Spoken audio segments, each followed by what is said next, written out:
Փիլիսոփայության մեջ կա մի գաղափար. գեղեցկությունը հանգստացնում է, տգեղությունը սթափեցնում։ Մենք սովոր ենք, որ արվեստը պետք է լինի գեղեցիկ, հաճելի ու ներդաշնակ։ Բայց ով է որոշել, որ նա գեղեցկությունը։ Ինչ է ասել հաճելի, ու ընդհանրապես կարա արվեստը ներդաշնակ լինի։ Ոնց պարզականի գրոտեսկը։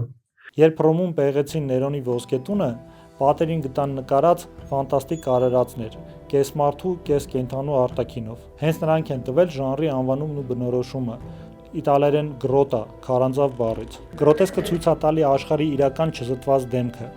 Այն մեզ ստիպում է զգալ կոգնիտիվ դիսոնանս։ Մենք չգիտենք վախենանք, թե ծիծաղենք։ Ու հենց այդ էմոցիան արվեստի իրական նպատակն է։ Այն խախտում է բնության օրենքները, միաձուլում է զավեշտն ու սարսափը, իրականն ու անհեթեթը։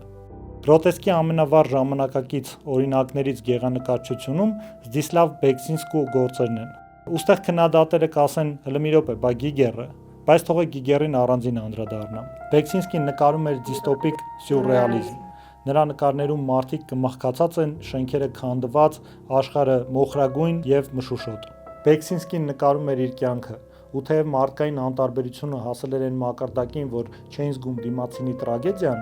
Բեքսինսկու նկարները ստիպեցին նրանց հասկանալ իրական դժբախտությունը։ Հայկական արվեստում գրոտեսկը հաճախ արտահայտվել է ոչ թե սարսափի,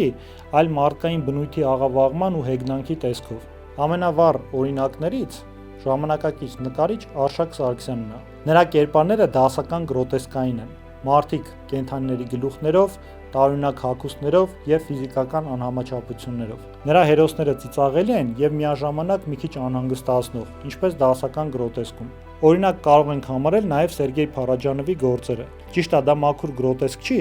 բայց իր անհեթեթ համադրությունները ստեղծում են գրոտեսկային էֆեկտ, քանդելով տրամաբանությունը։ Գրոտեսկը մեզ սովորացնում է, որ ճշմարտությունը միշտ չի, որ սիմետրիկ է։ Աշխարհը հասկանալու համար երբեմն դրան պետք է նայել աղավաղված հայլու մեջ։ Տգեղությունը սթափեցնում է, այն ստիպում է մտածել, վերհիշել ու հասկանալ։ Իրական գեղեցկությունը թերությունների մեջ է։ Միգուցե մի օր ամեն ինչ շրջապատում կլինի գեղեցիկ եւ ոչինչ էլ գեղեցիկ չի համարվի։ Միայն բնությունը։